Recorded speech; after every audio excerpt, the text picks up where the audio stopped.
برسوں میں آتی ہے، روز نہیں آتی، ان کی دیدار ہم اور آپ روز نہیں کرتے، آتی ہے کہاں؟ روز روز ایسی ہستیاں اڑتی ہیں جن کے دم سے نزدیک کی دھنچیاں اڑتی ہیں، جن کے دم سے نزدیک کی دھنچیاں، اور اس شیر کی آمد ہے، کہ شیر کی آمد ہے کہ رنگ کام رہا ہے، رنگ ایک طرف چرخے بہت کام رہا ہے۔ اب آپ کے سامنے حضرت علامہ محمد اسماعیل مدنی صاحب اللہ مدد ہوگا۔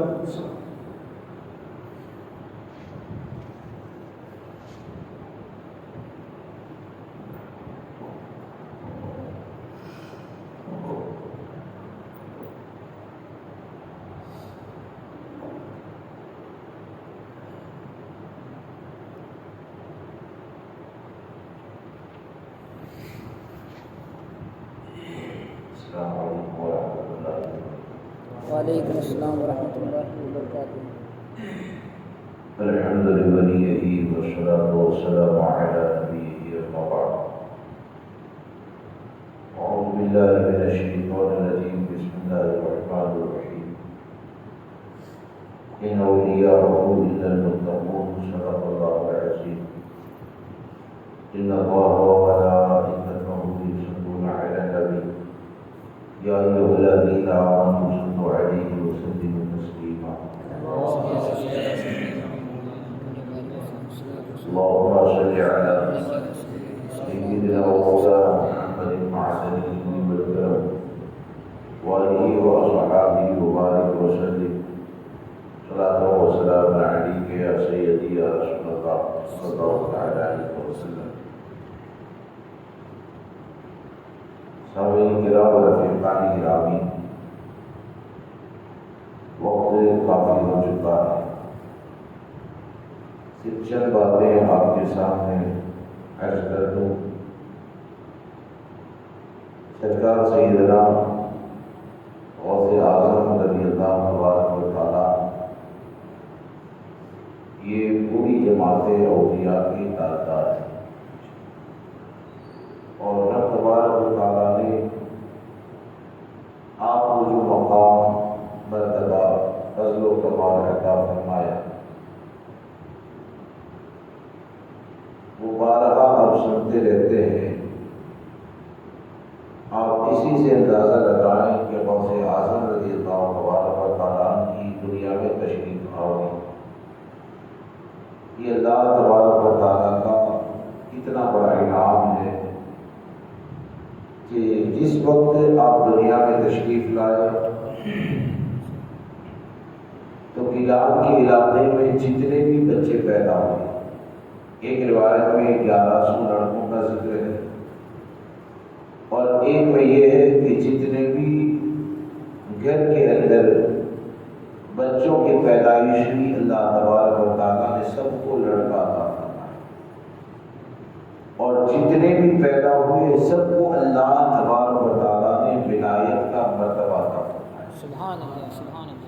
یعنی آپ کا وجود مسعود اتنی برکت والا کہ جس کی دنیا میں آمد پر اس علاقے میں اگر بچوں کی پیدائش ہو تو اسے اللہ تبارک و تعالیٰ ولایت کا مرتبہ عطا فرمائے، تو آپ سوچیں کہ جس کے صدقے میں ولایت دی گئی پیدا ہونے والے بچوں کو، تو پھر غوث اعظم رضی اللہ تبارک و تعالیٰ کے مقام اور مرتبے کا حال کیا ہوگا۔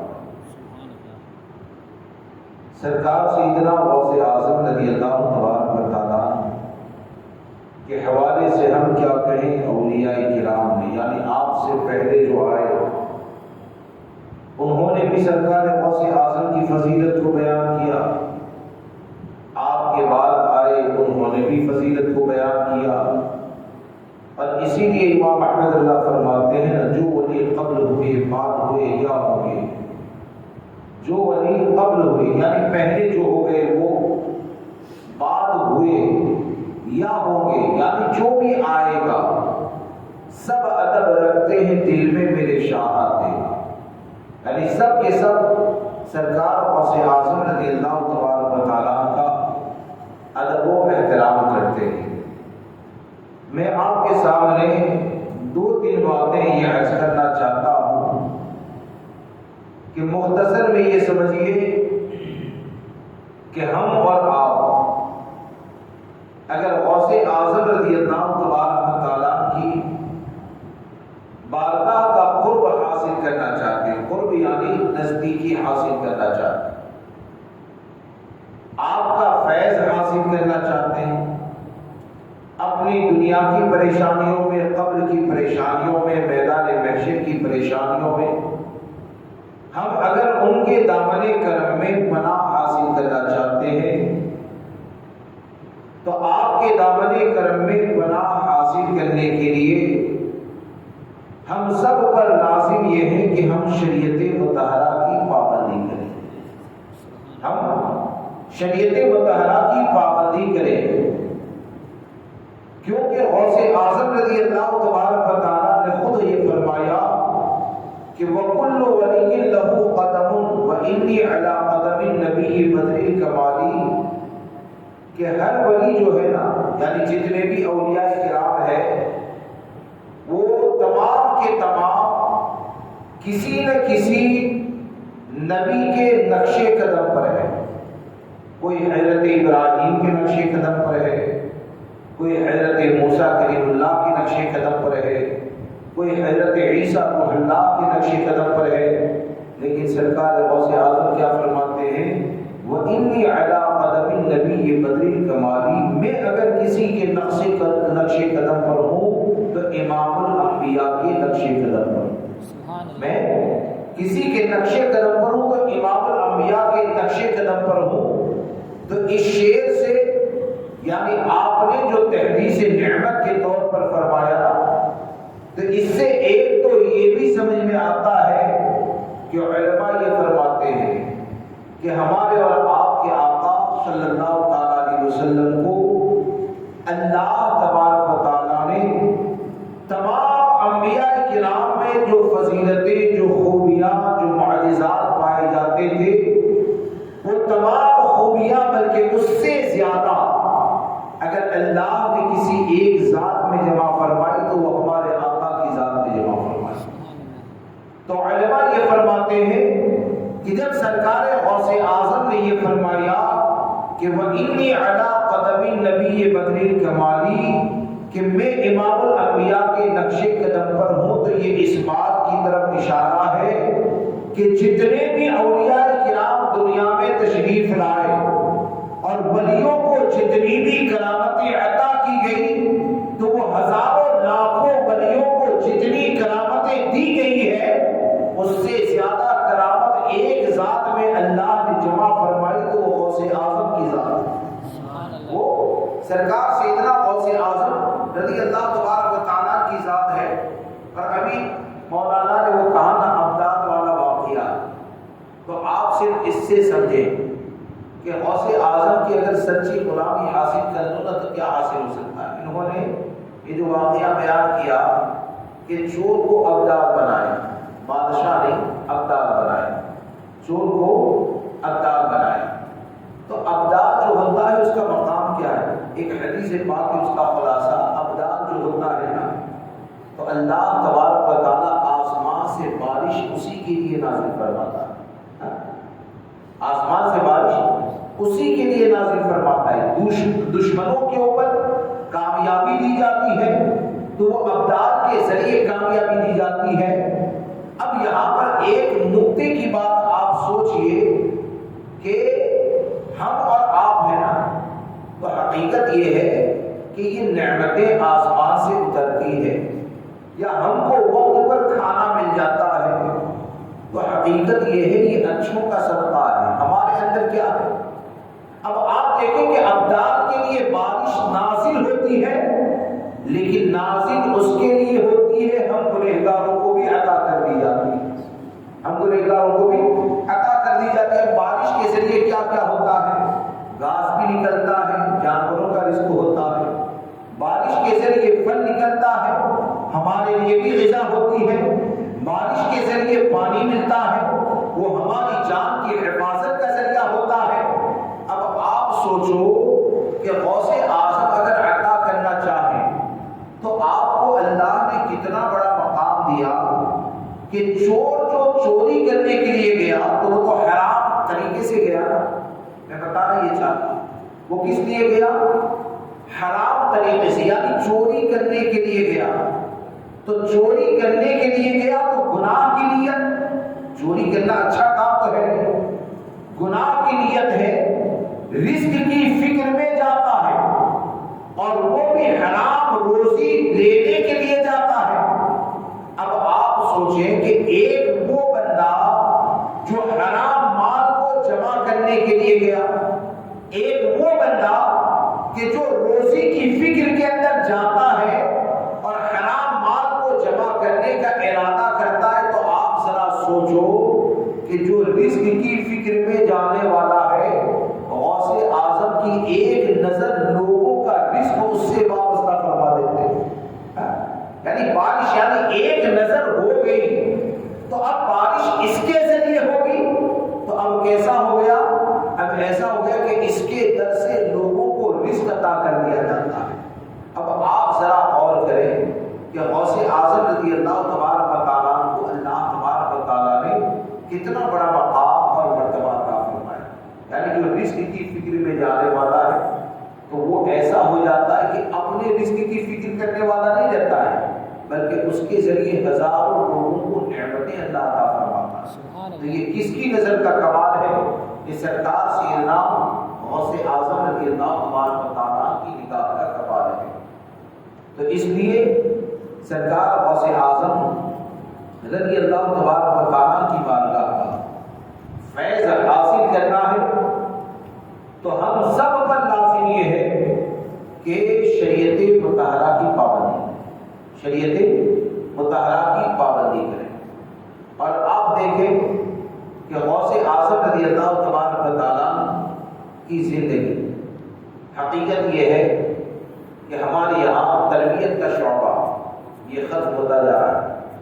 غوث اعظم کی سیرت کو آج بھی آپ پڑھیں نا تو ایسا لگتا ہے کہ غوث اعظم رضی اللہ تبارک و تعالیٰ کی زبان فیض ترجمان سے جو باتیں کتابوں میں لکھی گئی ہے نا، تو آج بھی دل سے اگر آدمی پڑھیں تو ایسا محسوس ہوتا ہے کہ غوث اعظم کی تعلیم آج بھی ہمارے دلوں کے میل کو دھونے کے لیے کافی ہے، بشرطے کہ اس کو آپ پڑھیے۔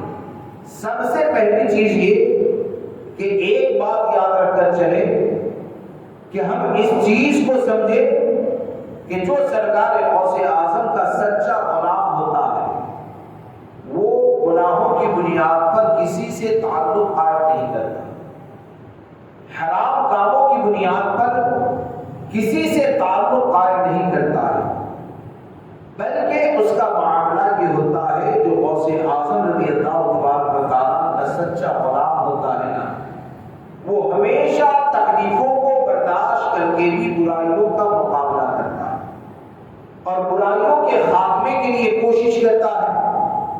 یہ آپ کے خاندان کا خاصہ رہا ہے، آپ کے خاندان کا خصوصی خاصہ رہا۔ آپ نے سنا ہوگا نا کہ حضرت ابو موسیٰ صالح جنگی دوست رحمۃ اللہ تعالیٰ علیہ، یہ غوث پاک کے والد ماجد ہے۔ جنگی دوست آپ کو کیوں کہا جاتا ہے؟ جنگی دوست یعنی جنگ کو، لڑائی کو دوست رکھنے والے، محبت کرنے والے۔ تو یہ لڑائی اپنے نفس کے لیے نہیں ہوتی تھی، شریعت کی حفاظت کے لیے ہوتی۔ تو ان کو جنگی دوست کا خطاب کیوں ملا؟ جنگی دوست کا خطاب ملنے کی وجہ یہ ہے کہ آپ کے والد ماجد ایک مرتبہ گزر رہے تھے، تو اس وقت کا جو حاکم ہے نا، تو اس کے شراب کے مٹکے تھے، اس کے نوکر لے کر جا رہے تھے، آپ کی نظر پڑی تو غوث اعظم رضی اللہ تبارک و تعالیٰ کے والد ماجد نے اس کے شراب کے مٹکوں کو توڑ دیا۔ اب آپ کے دبدبے کی بنیاد پر کتابوں میں یہ ملتا ہے کہ غوث اعظم رضی اللہ تبارک و تعالیٰ کے والد کو ایک کمال یہ حاصل تھا، اللہ کی بارگاہ میں وہ قرب حاصل تھا کہ وہ اگر کسی سے راضی ہو جائے تو اللہ اس سے راضی ہو جاتا، اور اگر وہ کسی سے ناراض ہو جائے نا سرکار غوث پاک کے والد، تو دنیا میں ہی وہ بندہ اللہ کے غضب کا شکار ہو جاتا تھا۔ یعنی آپ کے والد کی رضا یہ اللہ کی رضا، آپ کی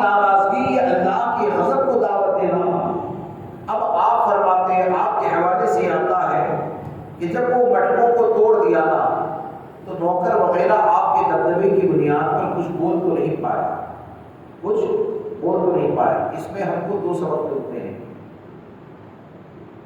کہ غوث اعظم کے والد ماجد نے غوث اعظم کے خاندان نے یہ تعلیم دی کہ برائیوں کے خلاف آواز اٹھانے والا یہ دشمن نہیں ہوتا ہے، حقیقت میں یہ میدان محشر کا ساتھی ہوتا ہے۔ اس طرح کہ بادشاہ کو لوگوں نے ابھارا، بولے کہ تو حاکم ہے، بادشاہ ہے، اور تیرے بٹوں کو توڑ دیا۔ تو بادشاہ نے غوث اعظم کے والد ماجد کو بلایا اور بلانے کے بعد کہا تم نے ایسا کیا؟ بولے کہ ہاں میں نے ایسا کیا۔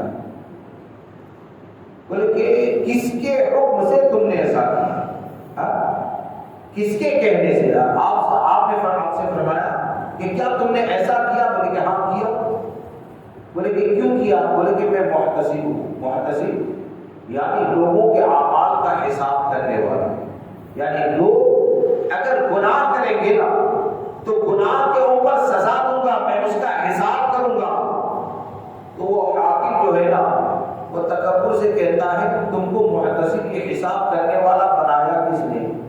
بولے کہ جس نے تجھے بادشاہ بنایا اسی نے مجھے یہ مقام عطا فرمایا، یعنی اللہ تبارک و تعالیٰ نے مجھے یہ مقام عطا فرمایا۔ پھر آپ وہ بادشاہ کہتا ہے کہ یہ کام کرنے میں آخر تم کو ملا کیا، اس میں حکمت کیا ہے؟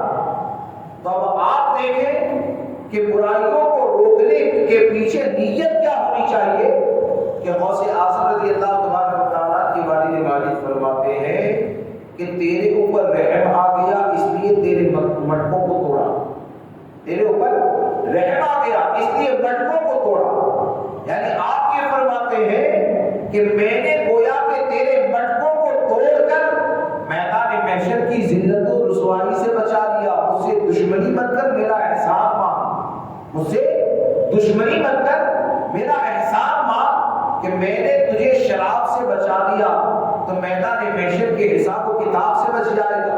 وہ اتنا زیادہ آپ سے مرعوب ہو جاتا ہے کہ وہ حاکم یہ کہتا ہے کہ آج سے میں آپ کو قضا کا عہدہ دیتا ہوں، محتسب کا عہدہ دیتا ہوں۔ غوث پاک کے والد کہتے ہیں کہ جو اللہ کی طرف سے معمول ہوتا ہے، یعنی جسے اللہ تبارک و تعالیٰ یہ مقام عطا فرماتا ہے، وہ بادشاہوں کے عہدے کے پیچھے چلنے والا نہیں ہوتا ہے۔ اب اس سے آپ سوچیں، بلکہ آپ غوث اعظم رضی اللہ تبارک و تعالیٰ کی زندگی کو بھی آپ دیکھیں، یعنی آپ کے والد کا جو تمہیں امتیاز رہا، یعنی ہمیشہ جہاں کہیں برائی دیکھیں ان برائیوں کو ختم کرنا۔ اور غوث اعظم رضی اللہ تبارک و تعالیٰ برائیوں کو ختم کرنے میں ایسے کہ آج لوگ کہتے ہیں نا رد نہیں ہونا چاہیے۔ غوث اعظم کی سیرت پر میں بغداد شریف جا کر آیا، میں بغداد شریف جا کر آیا ہوں، اور بغداد شریف کے شیعہ جو ہے نا آج بھی رابسی جو ہے نا گستاخ صحابہ، آج بھی پورے بغداد میں غوث اعظم اور امام اعظم سے بہت نفرت کرتے ہیں۔ غوث اعظم کیونکہ غوث اعظم رضی اللہ تبارک و تعالیٰ نے رابسیوں کا جم کر رد کیا، اور اتنی سختی سے اور ایسے حالات میں رد کیا۔ آج لوگ یہ کہتے ہیں رد نہیں ہونا چاہیے۔ ارے غوث اعظم رضی اللہ تبارک و تعالیٰ سے جب تم محبت کا دعویٰ کرتے ہو نا تو ایسے وقت میں غوث اعظم نے رد فرمایا رابسیوں کا کہ آپ سرکار غوث اعظم کی زمانے کو پڑھو کہ مصر میں حالات ایسے تھے کہ شیعہ لوگوں کی حکومت، اور اس وقت حالات ایسے کہ اگر کوئی عالم رابسی کا رد کرتا تو رد کرنے والے کے اوپر رابسیوں کی طرف سے ایک نوجوان تیار ہی رہتا تھا، یا تو اس کو زہر دیا جائے، یا نیزہ مارا جائے، یا قتل کیا جائے۔ یعنی جس نے رد کر دیا گویا کہ رابسیوں کی طرف سے وہ سازش کا شکار ہو جاتا تھا کہ اب اسے شہید ہونا ہی ہے۔ اور ایسے پرفتن دور میں سرکار غوث اعظم رضی اللہ تبارک و تعالیٰ نے اپنی جان کو ہزاروں مرتبہ خطرے میں ڈال کر صحابہ کرام کی گستاخی سے لوگوں کو بچایا۔ اب آپ سوچیں کہ غوث اعظم تو چاروں طرف دشمنوں کے درمیان بیٹھ رد کر کے لوگوں کو صحابہ کے گستاخ سے بچاتے ہیں، تو جو سچا غلام غوث اعظم ہوگا وہ گستاخ صحابہ سے بھی بچائے گا، اور اس سے زیادہ اہم یہ ہے کہ گستاخ نبی سے خود بھی بچے گا اور لوگوں کو بھی بچانے کی کوشش کرے گا۔ اور یقین جانے اگر اس نیت کے ساتھ اگر رد کرتے رہے تو آپ کتنے بھی کمزور ہو جائے، سرکار غوث اعظم آج بھی ہماری پشت پناہی فرمائیں گے، اور وہ پشت پناہی فرمائے تو تم اگرچہ کمزور ہو، وہ تو ایسے بڑے ہیں نا کہ کیا دبے جس پہ حمایت کا ہو پنجہ تیرا، شیر کو خطرے میں لاتا نہیں کتا تیرا۔ تو یہ غوث اعظم رضی اللہ تبارک و تعالیٰ کے فیضان کو حاصل کرنے کا ذریعہ ہے۔ لوگ کہتے ہیں رد نہ کریں، کیا کریں؟ بولے کہ نیاز کریں، نیاز کریں، گاؤں کی نیاز کریں گے اور 1200 کو کھلائیں گے، 1500 لوگوں کو کھلائیں گے، اور یہ سمجھیں گے حالانکہ نیاز کرنا جائز ہے، نیاز کرنا جائز ہے، اتفاقیات دیتے ہیں، لیکن اس بات کو یاد رکھ کر چلے کہ نیاز جو کی جاتی ہے نا، تو نیاز کے ذریعے جو رد ہوتا ہے تو آپ کیا سمجھتے ہیں؟ یعنی آپ بد مذہبوں سے گال میل کریں، ان سے تعلقات قائم کریں، ان کو کھانا کھلائیں، وغیرہ وغیرہ کریں، اور پھر یہ سمجھتے ہیں کہ غوث اعظم رضی اللہ تعالیٰ کا فیضان حاصل ہوگا۔ اس بات کو یاد رکھ کر چلیں کہ غوث اعظم رضی اللہ تبارک و تعالیٰ کا فیض حاصل کرنا ہے نا، تو میری ایک بات پر کبھی تنہائی میں غور کرنا کہ جب تم اپنے باپ کو گالی دینے والا کوئی ہوتا ہے، میرے باپ کو کوئی گالی دینے والا ہو، تمہارے باپ کو کوئی گالی دینے والا ہو، تمہارے رشتے دار کو کوئی گالی دینے والا ہو، تو حال یہ ہوتا ہے کہ شادی میں اس کا بائیکاٹ ہو جاتا ہے، اگرچہ سنی ہو پھر بھی بائیکاٹ ہو گیا، اگرچہ سنی، کیوں کہ باپ کا احسان تم کو یاد آیا، تو باپ کا احسان یاد آیا تو بائیکاٹ ہو گیا۔ تو آپ ذرا سوچیں کہ وہ غوث اعظم رضی اللہ تبارک و تعالیٰ جن کے نانا جان امام الانبیاء صلی اللہ علیہ وسلم ہے، تو کیا کبھی سرکار غوث اعظم اس بات کو پسند کریں گے کہ ان کے نانا جان کی بارگاہ کا بے ادب غوث اعظم کے نام کا نوالا کھائے؟ وہ کبھی بھی پسند نہیں کر سکتے ہیں، بلکہ آپ نے تو اطلاع میں یہ فرمایا کہ بد مذہب جس راستے سے آتا ہے تو اپنا راستہ بدل، یعنی آپ کو بد مذہب سے دور رہنے کی ایسی تعلیم دیتے ہیں کہ اگر جس راستے سے بد مذہب آتا ہے راستہ بدل دیا جائے، اب آپ سوچئے کہ غوث اعظم تو اس راستے پر، یعنی آمنا سامنا بھی نہ ہو، ملنا جلنا یہ تو دور کی بات ہے، اور یہاں پر غوث اعظم کے نام پر نیاز کر کے راستہ بدلتے نہیں، راستہ دکھاتے، آؤ یہاں بیٹھو ہمارے ساتھ بیٹھ کر کھاؤ، تو اس بات کو یاد رکھ کر چلے ایسی نظر و نیاز سے کچھ حاصل نہیں ہوتا، ایک بھی ثواب حاصل نہیں ہوتا ہے، بلکہ یہ کہ بد مذہب کو کھلاؤ گے تو کھلانے کا گناہ ضرور ہوتا ہے۔ اور یقین جانے غوث اعظم رضی اللہ تبارک و تعالیٰ کی محبت میں سرکار غوث پاک کی بارگاہ میں تمہاری بریانی کو، دال پلاؤ کو تھوڑی دیکھا جاتا ہے، وہاں دل کو دیکھا جاتا ہے، وہاں پر یہ دیکھا جاتا ہے کہ یہ واقعی میں میرے نانا جان سے سچی محبت کرنے والا ہے کہ نہیں، وہاں پر یہ دیکھا جاتا ہے کہ یہ نظر و نیاز کرنے والا مجھ سے سچی محبت کرنے والا ہے یا نہیں۔ قسم خدا کی اگر اپنے آپ کو بد مذہب سے دور کر دیا، دیوبندی، وہابی، رافضی، خارجی، ان سب سے دور کرنے کے بعد تم اگرچہ 1200 لوگوں کو گاؤں میں نہیں کھلا پائے، اگرچہ 1200 لوگوں کو گاؤں میں نہیں کھلا پائے، میں تو یہ کہتا ہوں کہ پڑوسی کو بھی اگر نہ کھلا پائے، صرف غوث اعظم کے نام پر شربت اپنے بچوں کو پلا دو گے اور بد مذہب سے دور رہو گے تو یقین جانے بد مذہبوں سے گال میل کرنے والوں کو وہ فیض نہیں ملتا ہے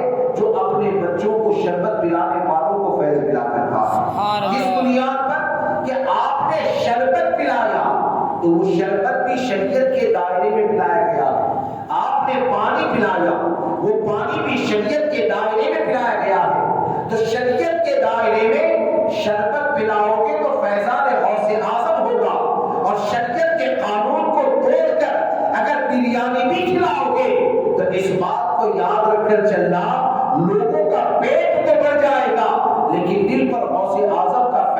کبھی بھی نہیں ہو سکتا ہے۔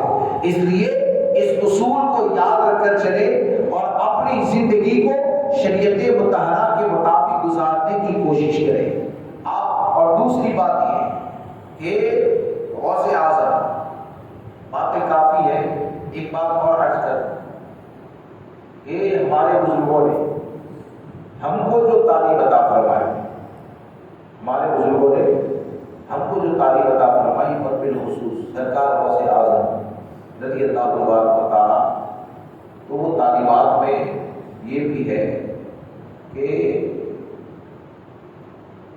کسی سے بھی محبت، کسی سے بھی تعلق یہ دنیا کے مال کی بنیاد پر نہیں ہوتا ہے، دنیا کے مال کی بنیاد پر نہیں ہوتا ہے۔ آج اصل میں ایسا ہے کہ اندھے ہو کر تو دوڑتے ہیں، یعنی کوئی اگر طاقتور ہو گیا تو اگرچہ سب پر ظلم کرنے والا ہے، ہزاروں کا مال کھانے والا ہے، لیکن ہوتا کیا ہے، طاقتور ہو گیا، دنیا کا فائدہ کچھ مل جاتا ہے تو اس کے پیچھے چلنے لگتا ہے۔ اس بات کو یاد رکھ کر چلیں کہ دنیا میں کوئی ظالم پہلوان ہو جائے اور اتنا بڑا پہلوان ہو جائے کہ ایک ساتھ 4 لوگوں کو پچھاڑ بھی دیتا ہے، تو وہ پہلوان کی محبت میدان محشر میں کام نہیں آئے گی، ظالم کی محبت میدان محشر میں کام نہیں آئے گی۔ میرا ایک جملہ اپنے دل پر نقش کر لینا کہ اس کی جگہ پر اگر کوئی پرہیزگار، دیندار، شریعت کا پابند، سچا عاشق رسول کوئی اگر ایسا ہے نا، کہ میں یہ کہتا ہوں کہ وہ اگر آنکھ سے اندھا ہو، زبان سے گونگا، کان سے بہرا، پاؤں سے اپاہج، دنیا میں وہ تم کو نہ کچھ دے سکتا ہے، نہ سہارا دے سکتا ہے، لیکن ہے کیا؟ شریعت کی پابندی کرنے والا ہے، کیسا؟ متقی اور پرہیزگار۔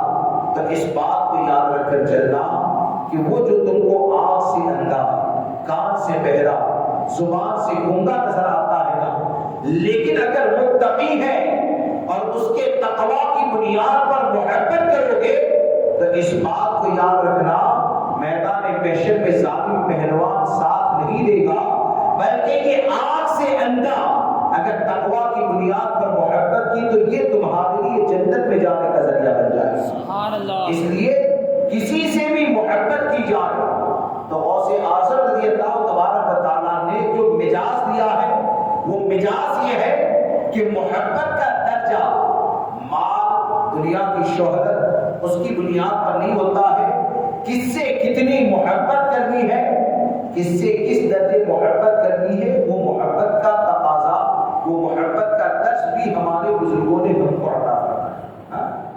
آج حالات کیسے ہوئے، اور لوگ اصل میں جاہل اتنے زیادہ ہو گئے، جہالت اتنی زیادہ بڑھ گئی کہ سمجھتے ہی نہیں، کسی کے بھی پیچھے چلے جاتے ہیں، کسی کے بھی پیچھے چلے جاتے ہیں۔ اور آج کل اصل میں کرامتوں کے چکر میں لوگ زیادہ رہتے ہیں، کرامتوں کے چکر میں لوگ زیادہ رہتے ہیں، بابا آئے کرامت دیکھنے کو مل جائے، کچھ ہو جائے۔ اس بات کو یاد رکھ کر چلنا، سرکار غوث اعظم رضی اللہ تبارک و تعالیٰ نے ایک مقام پر فرمایا کہ اپنی زندگی کو شریعت کی روشنی میں گزارا، یعنی اپنی زندگی میں شریعت کے چراغ کو روشن کر لو، یہ سرکار غوث اعظم فرماتے ہیں۔ اور شریعت کا چراغ جب روشن کر لیا تو اب حال اور معاملہ کیا ہوگا؟ سمندر پر چلنے والے کو تھوڑی دیکھا جائے گا، دیکھا جائے گا تو شریعت مطہرہ کو دیکھا جائے گا، شریعت کی پابندی کو دیکھا جائے گا۔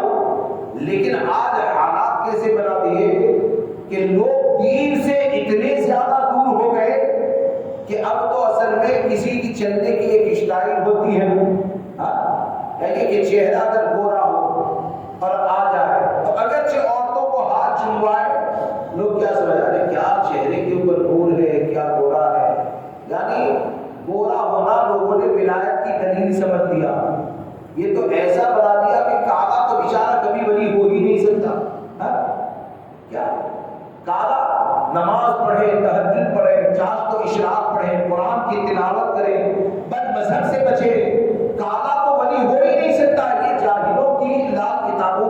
ہے اس بات کو یاد رکھ کر چلے ولی کون ہے اس کا فیصلہ یہ شریعت مطہرہ کرتی ہے. ولی کون ہے اس کا فیصلہ یہ شریعت مطہرہ کرتی ہے. اور آج کے دور میں یہ قرب قیامت ہے. دجال آئے گا تو شعبے بھی تو زیادہ ہوں گے نا. آج کے دور میں اگر کرامت کے چکر میں رہیں تو ہمارے بزرگوں نے یہ جو فرمایا نا سب سے بڑی کرامت شریعت کی پابندی کیا ہے؟ بولیے.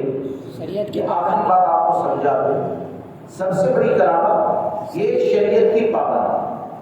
اب آپ سوچیں کہ ایک آدمی سمندر پر چلے, ایک آدمی سمندر پر چلے, لیکن ہمارے بزرگ یہ کہتے ہیں سب سے بڑی کرامت یہ شریعت کی پابندی. آخر اس کی وجہ کیا ہے؟ ہمارے بزرگوں نے فرمایا کہ جو خلاف عادت بات کو دیکھے گا, یعنی جیسے کہ بیٹھے ہیں اور پاسبل ہے بلی سمندر پہ بھی چل سکتا ہے. محمود غزنوی رحمۃ اللہ تعالیٰ نے ہندوستان میں تشریف لایا تو حضرت ابو الحسن عراقی رحمۃ اللہ تعالیٰ, میرا بار بار جانا ہوتا ہے سومناتھ جہاں ہے, تو ابو الحسن عراقی رحمۃ اللہ علیہ یہ سرکار غریب نواز سے پہلے کے بزرگوں سے, یعنی تقریباً آپ کو 1000 سال ہو گئے. اور جب ایک عورت کے بچوں کے اوپر ظلم ہوا تھا تو اسی کے بدلے میں آپ نے اس کی ماں کو سمندر میں, یعنی ویراول ہے سمندر وہیں پر ہے اور سمندر کے ساتھ ہی مائے اما کر کے ایک مزار ہے, اور وہ جو 5 بچے بادشاہ نے ظلمن شہید قتل کر دیے تھے ان کے بھی مزار ہے. تو حضرت ابو الحسن عراقی رحمۃ اللہ علیہ نے محمود غزنوی کو جو پیغام بھیجا تھا نا تو کس طرح بھیجا تھا پتا ہے؟ وہ مائے اما کو سمندر میں مسلح بچھا کر دے دیا, اور مسلح بچھا کر دے دیا, بولے کہ یہ خط لے جاؤ محمود غزنوی کو میرا خط دے دینا. یعنی سمندر کے اوپر مسلح بچھا کر وہ مائے اما گئے, اس سے انکار نہیں. لیکن یہ کہ بزرگوں نے یہ جو کہا کہ ہم شریعت کو دیکھ کر چلے تو اس کی وجہ یہ ہے کہ ہمارے علماء اور بزرگان دین فرماتے ہیں کہ کسی جگہ پر آپ کو خلاف عادت بات نظر آ گئی, یعنی آپ بیٹھے ہیں تو ولی کے لیے کوئی مشکل تھوڑی ہے کہ وہ اگر چاہیں تو ایسے ہاتھ کیے تو ولی چاہے تو بریانی بھی آ سکتی ہے, اس میں کوئی بڑی بات تھوڑی ہے. حیدرآباد کی بریانی چاہے تو وہ بھی لا سکتے ہیں, اس میں کوئی بڑی بات نہیں. لیکن یہ کہ ہمارے بزرگوں نے یہ بتایا کہ شریعت کو دیکھے بغیر اگر آپ ان چیزوں میں پڑ گئے نا, شریعت کو دیکھے بغیر اگر آپ ان چیزوں میں پڑ گئے تو ہو سکتا ہے تمہارے لیے گمراہیت کا دروازہ کھل جائے. کیسے کھلے؟ اگر وہ ولی نہیں ہے, اگر وہ ولی نہیں ہے, فاسق و فاجر ہے, استدراج ہے, یا یہ کہ وہ ایمان والا نہیں ہے, تو آپ نے جس چیز کو کرامت سمجھا نا تو وہ تو کرامت ہے ہی نہیں. کرامت کیا ہوتی ہے؟ جو ولی ہوتا ہے اس سے ظاہر ہو اسے کرامت کہتے ہیں, اور فاسق سے اگر ظاہر ہو تو اسے استدراج کہا جاتا ہے. لیکن یہ کہ کسی کے پیچھے اگر شریعت کو دیکھ کر چلے تو ہمارے بزرگ فرماتے ہیں کہ شریعت کو دیکھ کر اگر کسی کی پیروی کرو گے نا تو وہاں پر کوئی خطرہ پایا ہی نہیں جاتا ہے, کیونکہ شریعت وہ ظاہری احکام ہے کہ ہم مکلف ہیں تو شریعت مطہرہ کے مکلف ہیں, ہمارے اوپر لازم ہے تو شریعت مطہرہ کو دیکھ کر پیروی کرنا یہ لازم ہے. تو اس لیے شریعت کو دیکھ کر چلو گے کوئی خطرہ نہیں ہوگا. ورنہ یہ کہ یہ شوقی بازیاں اور ان چیزوں کو دیکھ کر جو لوگ چلتے ہیں نا تو اس بات کو یاد رکھ کر چلیں کہ سرکار غریب نواز کی جوتی یا آپ کی چپل آسمان میں اڑتی ہے اسے کرامت کہتے ہیں. اور جیپال جوگی ایمان نہیں لایا تھا وہ آسمان میں اڑتا ہے اسے جادو کہتے ہیں. وجہ کیا ہے بھائی؟ جیپال جوگی اڑا وہ جادو اور کھڑاؤ اڑی وہ کرامت. تو آخر اس کی وجہ کیا ہے؟ کھڑاؤ جس کی اڑی ہے نا اس کے سر پر الذین آمنوا وکانوا یتقون کا تاج پایا جاتا ہے, یعنی ایمان کا تقوی کا تاج پایا جاتا تھا. تو کھڑاؤ کے اڑنے کو کرامت کہا گیا, اور جیپال کے دل میں اس وقت ایمان نہیں پایا جاتا تھا تو اس کے اڑنے کو جادو کہا گیا. تو اس لیے کسی کے بھی پیچھے جائے تو شریعت مطہرہ کو دیکھے اور شریعت مطہرہ کی روشنی میں اپنی زندگی کو گزارے. اور آج جو یعنی اب تو ایسا ہو گیا میرے پاس بیٹھ کر میری تعریف کرو، میرے پاس بیٹھ کر میری تعریف کرو، اس کے پاس بیٹھ کر اس کی تعریف کرو. اور ایسے ایسے پاگل لوگ بے نمازی ہے یا نماز کا مذاق بنانے والے ہیں، ان کے پیچھے بھی چلے جاتے. کیوں چلے جاتے؟ ارے کچھ دنیا مل جائے. ارے ایمان چلا گیا تو دنیا کا کرو گے کیا؟ شیخ شرف الدین یحییٰ مدینی رحمۃ اللہ تعالیٰ علیہ نے ولی کی سے جو ظاہر کرامت ہوتی ہے نا، تو ولی کی ایک علامت بیان فرمائی. آگے بھی میں نے کہا شیخ شرف الدین یحییٰ مدینی کون ہے؟ یہ وہ ہے کہ جن کی نماز جنازہ مقبول عشق جہاں کے سنان کے پڑھا. وہ فرماتے ہیں کہ ولی سے جب کرامت ظاہر ہوتی ہے نا تو خوف خدا سے اس کا بدن کانپنے لگتا ہے. کس سے؟ خوف خدا سے. کرامت ظاہر ہوتی ہے تو اللہ کے خوف سے اس کا بدن کانپنے لگتا ہے. کیوں کانپنے لگتا ہے؟ کہ وہ ولی یہ سوچتا ہے کہ کہیں ایسا نہ ہو کہ یہ میری کرامت نہ ہو اور استدراج ہو جائے. اگر استدراج ہو گیا تو ولی نہیں رہیں گے. اب آپ سوچیں کہ وہ تو یہ فرماتے ہیں کہ کرامت ظاہر ہو تو ولی کا بدن اللہ کے خوف سے کانپنے لگتا ہے. اور یہاں پر تو ایسے بابا لوگ نکل آئے کہ باقاعدہ ایجنٹ رکھے جاتے ہیں. فلاں کو میں نے اچھا کر دیا، فلاں کے پاس جاؤ میں نے اچھا کر دیا، فلاں کے پاس جاؤ غریب تھا میں نے مالدار کر دیا. ارے تو نے کیا کر دیا؟ سب سے پہلے یہ بتا کہ سچا غلام مصطفیٰ بنایا ہے کہ نہیں بنایا ہے. تم یہ بتاؤ کہ شریعت مطہرہ کا پابند بنایا ہے یا نہیں بنایا ہے. اس بات کو یاد رکھ کر چلے کہ ولی جو ہوتا ہے نا تو ولی میں کا دخل نہیں ہوتا ہے، میں نے کیا ایسا نہیں ہوتا ہے.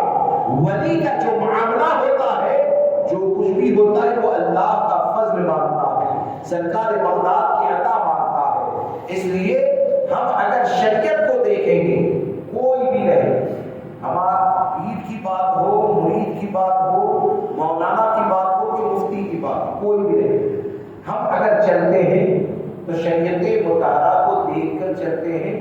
ہمارے بزرگوں نے ہم کو یہی بتایا.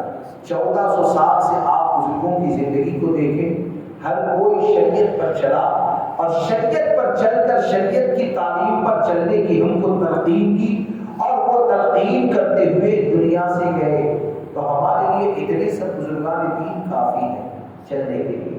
اس لیے شریعت مطہرہ کی روشنی اپنی زندگی کو گزاریں، بد مذہبوں کی صحبت سے دور رہیں اور سرکار غوث اعظم رضی اللہ تبارک و تعالیٰ کا فیضان اگر حاصل کرنا ہے تو آپ کے فیضان کو حاصل کرنے کے لیے لازم یہ ہے کہ جو جتنا زیادہ شریعت مطہرہ کا پابند ہوگا اللہ تبارک و تعالیٰ سرکار بغداد کی اتنی ہی زیادہ قربت عطا فرمائے گا. اور آپ کا مقام اور مرتبہ، ارے ہم کیا اندازہ لگائیں، یعنی اولیاء کرام جن کی بارگاہ میں اپنے آپ کو خادم کہتے ہو اور نہ جانے کیا کیا کہتے ہیں. ابھی آپ نے ایک شعر سنا، اعلیٰ حضرت نے کیا فرمایا، اعلیٰ حضرت نے کیا فرمایا، اعلیٰ حضرت یہ فنافل غوث ہے. کون ہے یہ؟ فنافل غوث ہے، یعنی غوث اعظم کی محبت میں امام احمد رضا نے اپنے آپ کو فنا کر دیا. اور غوث اعظم کی شان میں جو اعلیٰ حضرت نے لکھا ہے آپ کو کہیں اور نظر نہیں آئے گا، آپ کو کہیں اور نظر نہیں آئے گا کہ امام احمد رضا فاضل بریلوی رضی اللہ تبارک و تعالیٰ تو یہ کہتے ہیں نا، تو نہیں جید اے رضا تو نہیں جید تو نہ ہو، اے رضا تو نہیں سید کیا سید جید ہر دہر ہے مولا. یعنی اعلیٰ حضرت فرماتے ہیں کہ رضا تو اچھا نہیں ہے، تو نہیں اچھا، سید جید ہر دہر ہے مولا. لیکن غوث اعظم رضی اللہ تبارک و تعالیٰ وہ تو سید ہے، وہ تو اچھے ہیں، وہ تو جید ہے. یعنی اعلیٰ حضرت کی محبت کا یہ معاملہ کہ آپ نے ایک جگہ پر تو یہاں تک فرمایا ایمان کی سلامتی، ایمان کی حفاظت. آپ نے کیا فرمایا؟ رضا کا خاتمہ بالخیر ہوگا. ایسے تھوڑی کہ لندن جانا ہے تو ایک نیاز کریں گے یا دنیا کے لیے ہی. ارے بھائی باہر جانا ہے تو کیا کوئی جنت کی سند ہے؟ یعنی لوگ اتنے خوش ہو جاتے ہیں، ایسا لگتا ہے جیسے کوئی جنت کی سند ملنے والی ہے۔ ایسا نہیں ہے۔ آپ اس بات کو یاد رکھ کر چلے، سرکار غوث اعظم سے امام احمد رضا اتنی محبت کرتے ہیں کہ آپ یہ فرماتے ہیں رضا کا خاتمہ بالخیر ہوگا، تیری رحمت اگر شامل ہے یا غوث، یعنی غوث اعظم کی نگاہ عنایت اگر رہے تو اعلیٰ حضرت یہ فرماتے ہیں میں ایمان کے ساتھ جاؤں گا۔ اب آپ سوچیں کہ اپنے زمانے کا مجدد، اپنے زمانے کے ولیوں کا سردار، صوفیوں کا سردار، ہزاروں لاکھوں لوگوں کے ایمان و عقیدے کی حفاظت کرنے والا اور آج بھی حفاظت کر رہے ہیں، جب وہ غوث اعظم کی بارگاہ میں ان جملوں کی ان جملوں کے ساتھ جب خراج عقیدت پیش کرتے ہیں تو یقیناً غوث اعظم رضی اللہ تبارک و تعالیٰ سے سچی محبت کریں اور ان کی تعلیمات کے اوپر عمل کریں، دین کا کام کریں، اور کسی کو بھی دیکھیں تو ہمارے پاس ایک ہی آئینہ ہے اور وہ ہے شریعت مطہرہ کا آئینہ۔ شریعت جسے گمراہ کہیں ہم گمراہ کہیں گے، فاسق کہیں اسے فاسق کہیں گے، کافر کہیں اسے کافر کہیں گے، متقی کہیں اسے متقی کہیں گے۔ شریعت جو کہے گی اسی کو مانا جائے گا اور اسی کے مطابق اپنی زندگی کو گزارا جائے گا۔ اس لیے اس بات کو یاد رکھنا چاہیے۔ آج اصل میں لوگوں کو ایک بات آخری بتا، اصل میں باتیں مجھے یاد آتی جا رہی ہے لیکن بس آخری بات بتا کر اپنی بات کو ختم کرتا ہوں۔ آج اصل میں کئی جگہ لوگوں کو گمراہ کیا جاتا ہے، یعنی اس بات کو یاد رکھ کر چلے شریعت کا جو حکم ہوگا کوئی بھی ہوگا دیکھا نہیں جائے گا، کسی بھی خاندان سے تعلق رکھتا ہو دیکھا نہیں جائے گا۔ آج اصل میں حقیقت تو یہ ہے کہ جو شریعت کا مذاق اڑائے، نماز کا مذاق اڑائے، فرائض کا مذاق اڑائے، تو کہتے ہیں وہ سید ہے۔ ارے سید ہوتا تو یہ کرتا ہی نہیں، فرضیت کا انکار کرے گا تو سید تھوڑی رہے گا، نسب بھی ختم ہو جاتا ہے، سب فضیلتیں ختم ہو جاتی ہیں۔ ارے شریعت مطہرہ تو وہ تلوار ہے، یا یہ کہیے کہ شریعت مطہرہ کے اصول تو ایسے پاکیزہ ہے کہ آج جو کئی جگہ پر کہتے ہیں نا، یعنی کچھ بھی کرے، یعنی کئی جگہ پر ایسا ہو گیا، اور میں تو کئی جگہ دیکھتا ہوں کہ کوئی سید اگر ہے اور امیر معاویہ کی شان پہ گستاخی بھی کرتا ہے تو ہم ادب بات بھی کریں، کیا کہتے ہیں نہیں سید صاحب ہے کچھ نہیں کہہ سکتے۔ بھائی یہ کس نے کہا کچھ نہیں کہہ سکتے؟ یہ کس نے کہا کچھ نہیں کہہ سکتے؟ بھائی آپ شریعت کی روشنی میں بات کریں نا، خلاف شرع کسی کا بھی عمل ہوگا، سیادت جب تک باقی ہے تعظیم کرتے ہیں، کرتے رہیں گے۔ کیوں کہ الحمدللہ ہم سادات کرام کی تعظیم جانتے ہیں۔ امام احمد رضا کی بارگاہ میں جب نیاز تقسیم ہوتی تھی نا تو دوسروں کو ایک حصہ ملتا تھا، سید کو ڈبل حصہ دیا جاتا تھا۔ ہم اس چیز کو جانتے ہیں، لیکن اس بات کو یاد رکھ کر چلے کہ شریعت کو ہر جگہ پر دیکھا جائے گا۔ آپ نے سرکار شاہ عالم کا نام سنا ہے؟ شاہ عالم کا نام سنا ہے؟ آپ سادات میں سے ہیں نا، آپ سادات میں سے ہیں، اور ایسے سادات میں سے سبحان اللہ ہم شبیہ مصطفیٰ صلی اللہ علیہ وسلم، یعنی سرکار شاہ عالم یہ آقا کریم صلی اللہ علیہ وسلم کے چہرے مبارکہ سے بہت زیادہ مشابہت رکھتے تھے، اور اتنی مشابہت کہ میں نے اولیاء کرام کی جماعت میں اتنی نسبتیں ایک میں کہیں پر نہیں پڑھی کہ آپ دیکھیں آپ کو شاہ عالم کہا جاتا ہے لیکن آپ کا اصل نام کیا ہے؟ محمد ہے۔ کیا نام ہے؟ محمد۔ اور ہمارے آقا کا نام وہ بھی محمد۔ آپ کی والدہ کا نام یعنی سرکار شاہ عالم کی والدہ کا نام آمینہ، اور ہمارے آقا کی والدہ کا نام آمینہ۔ سرکار شاہ عالم کے والد کا نام عبداللہ، اور ہمارے آقا صلی اللہ علیہ وسلم کے والد کا نام حضرت عبداللہ۔ سرکار شاہ عالم نے جن سے دودھ پیا ان کا نام حلیمہ، اور ہمارے آقا صلی اللہ علیہ وسلم نے کو جنہوں نے دودھ پلایا ان کا نام حلیمہ سعدیہ۔ یعنی آپ ایک تو آل رسول بھی ہیں، آپ آل رسول ہیں، ہم شبیہ مصطفیٰ صلی اللہ علیہ وسلم ہیں، اور اتنی فضیلتیں، لیکن آپ نے ہم کو شریعت کی اہمیت کس طور پر بتائی. آج تو بڑے بڑے اونٹ نکل جاتے, کوئی کچھ بولتا نہیں. اس بات کو یاد رکھ کر چلے, اندھے بن کر زندگی نہ گزارے, اندھے بن کر زندگی نہ گزارے. جس کو بھی دیکھیں گے شریعت کے ترازوں میں تول کر دیکھیں گے. سرکار شاہ عالم کی بارگاہ دیکھیں, ایک ہی بات بس اب کچھ نہیں کہوں گا کہ آپ کی بارگاہ میں ایک مرتبہ نماز جمعہ میں غالباً حضرت سید عبد العزیز رحمۃ اللہ تعالیٰ جو اللہ کے ولی تھے, کون تھے, عوام کی بات نہیں کرتا, اللہ کے ولی, اور غالباً جونپور کے علاقے کی طرف سے آئے. آپ کی سمانے میں یہ چیز موجود ہے کہ جونپور کے علاقے کی طرف سے آئے تھے غالباً, اور وہ حج کے لیے جا رہے تھے تو احمدآباد شریف ہوتے ہوئے جا رہے تھے. اب وہ جمعہ کی نماز میں کچھ تاخیر سے پہنچے. جمعہ کی نماز یا کوئی اور نماز کا ذکر ہے, اور اس میں ان کی ایک رکعت چھوٹ گئی. سرکار شاہ عالم کے بغل میں ہی وہ آ کر کھڑے ہوئے. اب ایک رکعت چھوٹ گئی نا, تو بھائی جب آدمی کی رکعت چھوٹتی ہے تو کیا ہوتا ہے, امام ایک طرف سلام پھیرے گا اور دوسری طرف سلام پھیرنے کے لیے جیسے ہی السلام علیکم کہے گا تو وہ کھڑا ہو جائے. اور اس میں حکمت کیا کہ اگر امام کو سجدہ سہو بھی کرنا ہے نا, سجدہ سہو سے ہو سکتا ہے کوئی غلطی ہو گئی ہو, تو پتہ چل جائے گا کہ آپ کو کھڑے ہونا ہے کہ اس کے پیچھے سجدے میں جانا ہے.